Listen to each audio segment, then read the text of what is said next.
यो ऐसल छ यहाँ टिप्छु अलिअलि माथि टिपी है धेरै टिप्ने किनकि अलिकति हाइटै पुगेन कि अलिक माथि माथि छ जिन्स प्यान्ट लाग्छ। So hello everyone welcome back to my new blog है। टक्क लाएर अहिले चाहिँ न्यू डेको ब्लग सुरु भइसकेको छ धेरै पछि है आफ्नै घरबाट टक्क लाएर यो फ्रेमलाई पनि धेरै मिस गरिरहेको थिएँ। बिहानै चट्ट कुकु कुकु काफल पाकेवाला टक्क आवाज आइरहेको छ मस्त पाराले हेर्न सक्नुहुन्छ है। खतरा देखिन्छ है मोबाइल देखिन्छ।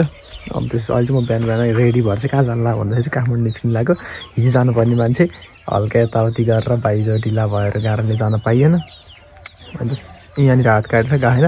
अब चिया चाहिँ खान्छु अनि निस्किहाल्छ। टक्कलाई चिया खान्छु अनि त्यस चिया खाएपछि रवाना हुनुपर्छ। बाटोमा अलिअलि भ्लग गर्छु अनि त्यसरी काठमाडौँ नै गएपछि है हल्का हल्का चाँडै पुग्नु पर्छ कि आज चाहिँ यो भ्यूलाई अब टक्क लाग्यो फेरि धेरै दिन 1 महिना 2 महिनाको लागि मिस गर्दै बाई बाई जिब्रो खुइले यार त्यही नै हो टक्क लाएर है टिका सिका लाइ अब निस्किन्छ मस्त पाराले जिब्रो खुइले तातो चिया खाइदिएर।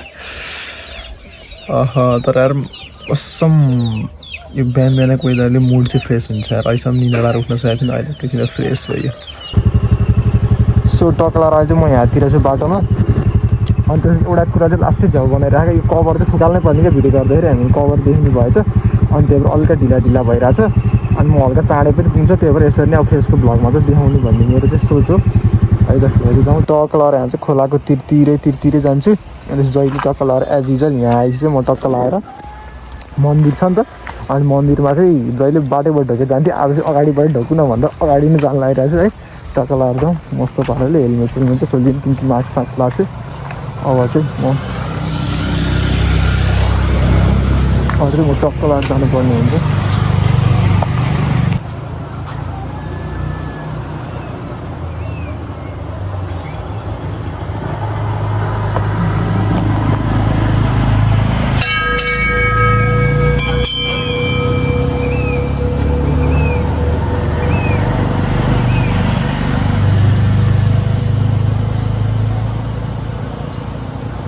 त्यो टक्क लाएर म चाहिँ अहिले छरेबाट अलिकति मासतिर आइसक्यो। टक्क लाएर हुन्छ है त्यसै हाँडेर गइरहेको छु कपास तल झराएर राखेको छु। अब यहाँ चाहिँ म सर जान्छु आनन्द पाराले त्यो चाहिँ अलिकति ब्लाइन्ड टर्निङ टाइपको टक्क आइदिनु सानो रोड छ नि त यहाँ चाहिँ अनि त्यो अलिकति त्यस्तो हुनसक्छ हावा पनि हाल्दा होला तर त्यस्तो गर्नुपर्ने हुन्छ हावा आउँछ है पर्छ। अब यहाँबाट चाहिँ बिस्तारै माथि उकालो हो नि त। अब यहाँबाट त कुद्ने ठाउँ छैन स्कुटर त्यही हो 30-40 पढ्नु म्याक्स 50 त्यस्तै हो क्या किनभने स्कुटर तान्दैन नि त बाइक भयो त समाउन। अस्ति म लिटरली होइन आउँदाखेरि लगभग 1 घन्टा 10 मिनटमा टाइम घर पुगेको थिएँ काठमाडौँ। 1 घन्टा 10 मिनट लगभग 1 घन्टा 10 मिनट कति घर पुगेको हुन्छ कस्तो गाह्रो गयो त्यस्तो। फेरि बाइक त्यस्तो कुरा पनि छ क्या त्यो त चाँडै हुने क्या बाइक र स्कुटरमा कम्पेयर गर्दै हुन्छ।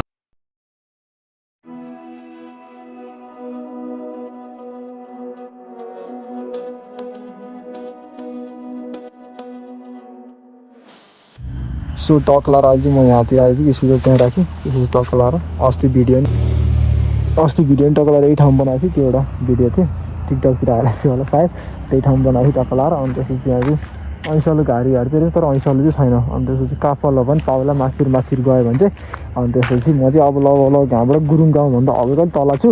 अब यहाँबाट चाहिँ 10-15 मिनटमा गुरुङ गाउँ पुग्छु। त्यसपछि माथि आर्मी क्याम्प त्यहाँ रहेछ नि ऐसलो त तल त्यहाँ टिचर खाना अलिकति हुन्छ। ओहो ऐसलो रहेछ तर चाख्न चाहिँ पर्छ म टिप्छु नि तपाईँलाई देखाउँछु है। यो ऐसलो छ यहाँतिर टिपिरहेको छु यतातिर पनि छ ऐसलो छ। अब एकछिन टिप्छु अन्त टक्क देखाउँछ है त।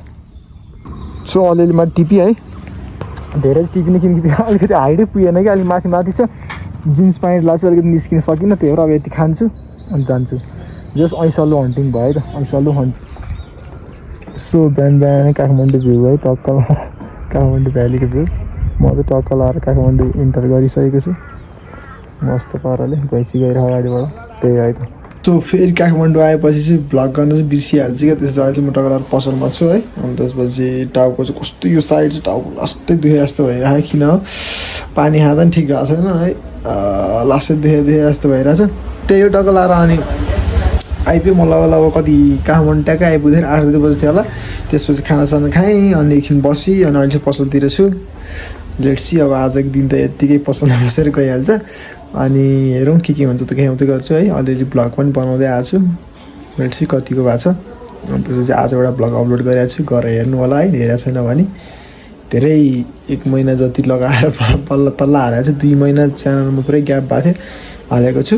अब चाहिँ ग्याप हुँदैन भन्ने आशा गर्दै त्यही भएर ब्लग बनाइरहेको छु। अब यहाँ पछि दिनकै यो पसलमा यता काम गर्ने उता काम गर्ने भनेर गइहाल्छ। अनि त्यसपछि ब्लग वातावरण हुँदैन, ब्लग बनाउनु भनेर त्यही घरतिर जाँदाखेरि यताउति मात्रै हो, केही छैन। त्यही हो है त। यसो टक्क लाएर अहिले चाहिँ म पसलतिर छु है। एकछिन टक्क लाएर अनि त्यसपछि यो ब्लगलाई चाहिँ अब यतातिर इन्ड गर्नुपर्ने हुन्छ भन्ने मैले सोचिसकेको छु। अनि यतातिर इन्ड गर्न पनि लागिरहेको छु है टक्क लाएर। अनि जस गाउँको ब्लगहरू छ यताउति गाउँ गएर आएको। अनि त्यसपछि त्यस धेरै त गरिएन यसपालि गाउँ जाँदाखेरि। त्यस बस्नु त म लगभग 3-4 दिनै बसेँ, तर ब्लग चाहिँ त्यही आउँदाखेरिको मात्रै भयो किनकि यताउति बिजी यताउति जाने गरेर अनि त्यही भएर गरेन। अनि अब यो ब्लग छोटो मिठो भयो। अनि त्यसपछि अब अर्को चाहिँ लगभग अर्को पनि आउँछ होला यसो घुम्न गएको भिडियोहरू है। म आयो भने तपाईँहरूलाई हालि नै हाल्छु। त्यति भन्दै अब यो ब्लग पनि यति इन्ड गर्नुपर्ने हुन्छ। त्यसपछि अर्को ब्लगमा हेर्नुपर्ने हुन्छ। तबसम्मको लागि चाहिँ बाई बाई, जय नेपाल।